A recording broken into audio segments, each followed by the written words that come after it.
Hello everyone, my name is Anastasia and I'm one of the organizers of PyBerlin Meetup. Today we have a special guest for our special event of PyBerlin podcast. We have Cajetan. Hello, would you like to tell us a bit more about yourself? We're super thrilled to get to know you and your experience. Thank you very much for having me, Anastasia.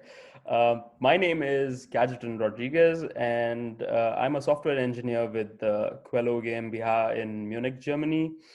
Originally, I'm from India, and I started my career in software development around 8 years ago in Mumbai, India, where I was automating credit card processes for a major bank in Singapore. And since then, I have worked in various different sectors and industries like travel and hospitality and fintech, and food technology. And now I'm in the electric vehicle charging, clean energy space.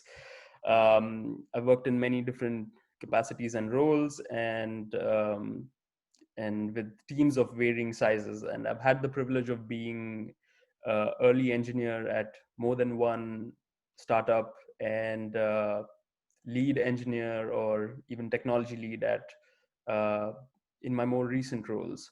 So that's I would say that's kind of like the best description I could come up with of myself. Yeah. Wow, that's super impressive. Cajetan, what is your tech stack at the moment and why did you choose your focus? My primary focus is the backend right now, and my tech stack revolves around Python, or I should say the Python ecosystem. So I chose Python because of its versatility and its ease of use and the ease of expression. And I continue to stick with Python thanks to the wonderful community that we have. And I don't think there is anything that I like better about Python than its community. And everyone that I've met has been so involved, so warm and approachable and encouraging. And I've always felt that Python was a humble language, and I see this humility seeping out into the people that I've met and that I've interacted with. So I began a crowdfunding project many years ago, and it's called Helping Hands. I was able to implement it in Python in just 2 days, like a weekend or so. And that project, since its inception, has been able to raise more than 60,000 euros in the course of 4 or 5 years to help families in need of medical emergencies, or to aid students financially in their primary education. And so I feel this sense of debt to the Python ecosystem and the Python community, and this is why I plan to stick with this bunch of people and with this ecosystem for as long as I can see. Oh, that's really nice, giving back to the community and also taking care of the people. Indeed, yeah. Wow, I'm happy to know you. By the way, we met at the conference, and there was quite a good experience, and I love conferences, and I know that you also do love them, and you speak for conferences and the meetups. How was your experience so far as a speaker? I started to speak at conferences or meetups after I left my home country of India, and so far it has only been within the Python community. My experience as a speaker has been very encouraging and heartwarming. After each of my talks, people come up to me, they speak about the topic that I just spoke about or something else, but they come up and spark a conversation. And I've met so many people this way, and like you said, we've met each other at a conference too.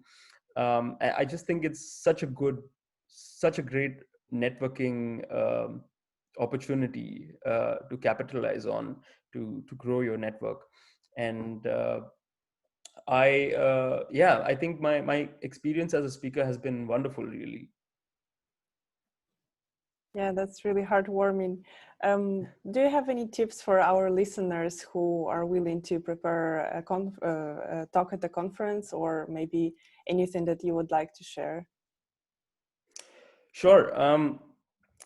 So the first thing that I would try and find out is what are the available formats for speaking at the conference or at the meetup. So you would find that you have full length sessions, you have lightning talks, which are short sessions of say 10 minutes or so.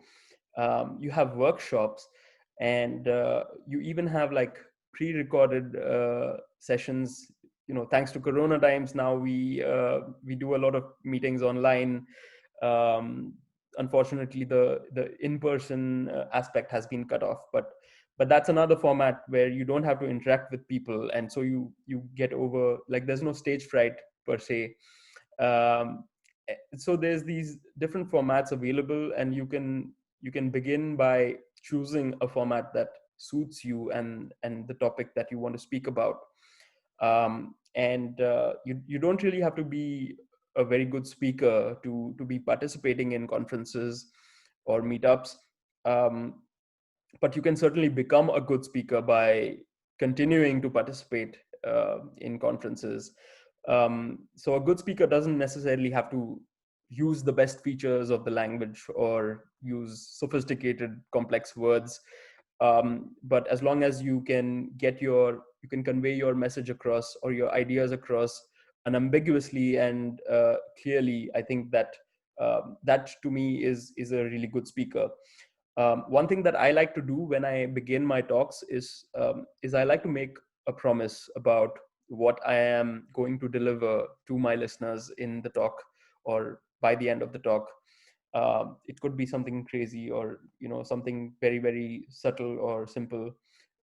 I usually like to make bold claims like, today I promise to help you learn how to run Python at the speed of C, or some audacious claim like that, just to get their attention or to hook their attention towards my topic. And then as the talk progresses or throughout the talk, I deliver on that promise. So by making an explicit promise at the beginning of the talk, you set expectations right. So you set expectations right for yourself, because you confine what you're going to speak about and what you want to deliver. You make that clear for yourself, but you also make clear to your listeners and to your audience about what they're going to receive through the talk. And I think that's a great tactic. For people who would like to improve their speaking capabilities or the way they speak and what to speak about, etc., there is a very, very great video that I can recommend. It's available on YouTube. It's by Patrick Winston. So Patrick was the director of the artificial intelligence laboratory at MIT, and every January for the last, like, it's been a tradition at MIT for like 40 years or so, that every January Patrick delivered this talk, and it had amazing appeal. So it's available on YouTube by the title "How to Speak," and I really recommend everybody, no matter how experienced you are as a speaker, to go watch that video, because you might as well just learn something. Thank you. I think I will go watch it myself. I didn't really see it before. Thank you so much. As you mentioned before, you said that you have an experience as a senior developer and also as a tech lead. And I was curious, what does this role mean to you? And how does your day-to-day work look like as a lead or a senior? Right. So being a senior or a lead opens up a lot of scope for responsibility. I like to see it that way. It is not as as common perception is. It's not greater privilege, but it's greater responsibility. And the more senior you get, the more responsibilities you need to shoulder on yourself. And I think that for me, the senior role or the lead role is a great place to be in, to interact with um, people from all the departments that I would necessarily not um, get to interact with if I were, say, a junior or somebody who was very confined to their roles and not exposed to the outside world, outside of their teams, for example. So to me, this role means a lot because I get to study people from various departments, and I get to know what they need for, what they need in order to get their job done efficiently. And it gives me an opportunity to propose new initiatives, to propose new products or tooling that would assist them in doing their work better and easily, I would say. um, Besides that, I think there's the social aspect of the peers, right? um, the senior or the lead role puts me um, in reach of people that I would consider as somebody who I can look up to, or who I can go and gain more knowledge in terms of expertise about a certain technology. And it opens up avenues for mentoring. So I can get a mentor, I can become a mentor. And I think that is something really cool. So this role really means a lot to me because yeah, because of the fact that I can help grow someone's career, or I can help in the personal development of people. um, and I really like the role.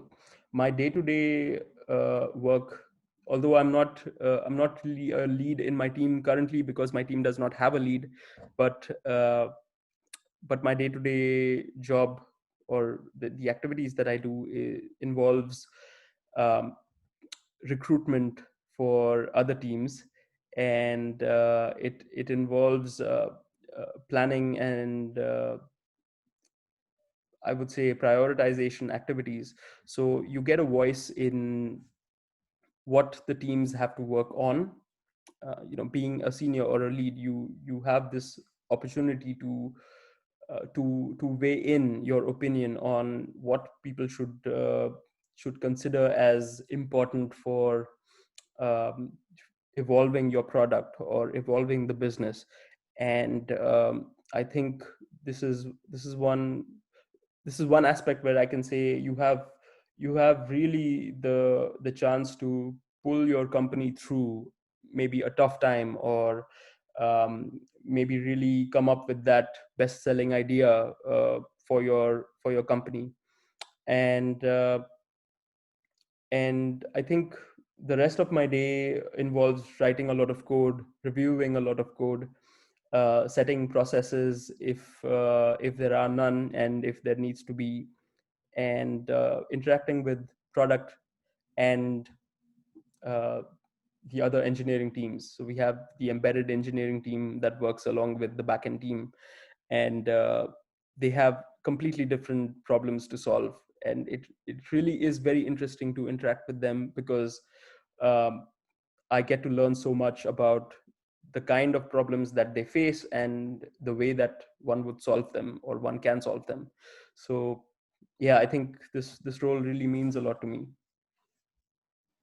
Oh, thank you for opening the door into your world. I was just curious, how much code do you write in percentage? So it's really hard for me to put a percentage, but I think um, most of my days I do write spending I do spend writing code. Um, and I would say I would dare to put that number around say 80% or even close to 90%. Um, at this very moment, we are in the middle of a migration from between cloud providers. So our infrastructure is completely on one cloud, and we want to migrate out to another provider. And right now I'm writing a lot of infrastructure code, so Terraform and that kind of things. But yeah, I would put that number at a very high level. There's a lot of hands-on code writing, code reviewing that needs to be done. And yeah, that's where I'll put that number. Sounds challenging, migrating from one It cloud is. provider to another. It is, yeah. So we believe in this concept of immutable infrastructure, and we have all our infrastructure as code in our repositories, and we are trying to migrate um, between two cloud providers, which I don't want to name, but it is a challenging activity because you have to consider uh, minimum downtime, minimum impact to production systems, etc. And um, it is very challenging because we have many complex interconnected systems that uh, that are really reliant on each other's availability. So it's quite challenging. Yeah, sounds like it. What would you suggest to learn to somebody who is willing to be a lead in the future? um, Somebody who's willing to be a lead in the future. So uh, the one thing I can speak from my own experience is that when you are in an individual contributor role, you have a lot of faith and confidence in your own abilities. But as and when you grow into becoming a lead, um, you have to start relying on your teammates more and more. And you have to learn, like, the most important thing that I learned personally was the ability to put my faith into my teammates, and rely on them to help me out, or to build systems in conjunction with you. Um, and and the more you start to feel at ease on relying on your teammates, the more confidence you gain in your own abilities as a lead. How to get to the lead position is a different endeavor, which I'm going to speak about in a bit. But I think personally for me, the major learning that I received through my journey was being able to believe in my teammates and in their capabilities. To someone who is not a lead but would want to become a lead, uh, this endeavor is not very different from the general social hierarchies. So if you look at leaders in various different uh, aspects of society, say even politics, or um, say the CEOs or the CXO positions, um, you would see that these people have the common impression of being able to lead or being able to uh, deliver. So in order to get from an individual contributor to a lead, the first and foremost thing that you would have to change is people's impression or view about yourself. And the best way to do that is to start doing the things that a lead would usually do in order to get people to see you as a lead. So for example, if you see your lead contributing in architectural meetings, or if you see them doing initiating some new project or contributing ideas, etc. These are the things that people capture and observe, and in their brains we register them as so I can count on them to come up with uh, something new or to show us the way. And gradually in my mind I start to see them as a lead. and and I would say this is true about the journey of transitioning from an individual contributor to a lead. So you have to start doing the things that a lead would usually do in order to get people to see you as a lead, and then the title will follow. So don't pursue the title, because the title will inevitably follow. You've got to start seeking out the things uh, that leads and senior engineers do, and you have to start doing them so that people can look at you with the view of a senior, or they can see you as a lead. And this is in a sense the transition of becoming a lead engineer. Once people start seeing you as a lead or a senior, then I think the title will follow. So don't worry about the title. Oh, thank you. That's really interesting and also useful. And thank you for also sharing your experience with everyone listening here. To wrap it up today, I would like to ask you to share one advice for everyone listening, not only for a leading position, but in general for everyone. Um, so the advice that I would actually give is, don't be afraid to ask questions.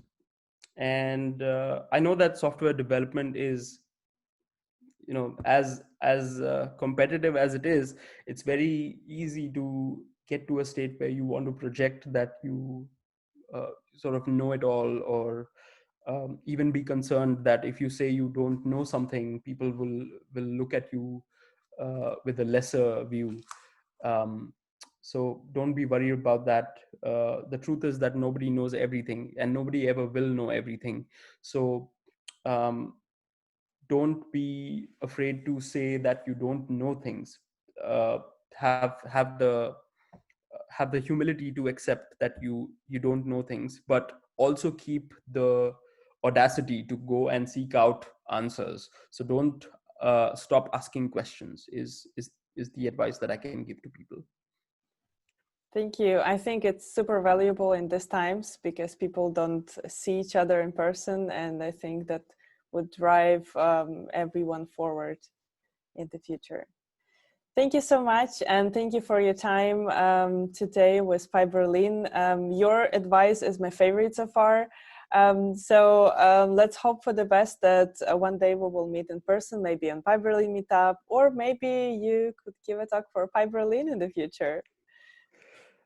I hope so. I hope so. We get to meet pretty soon, and the pandemic situation goes behind us, goes past us, and we are able to commence normal, regular lives.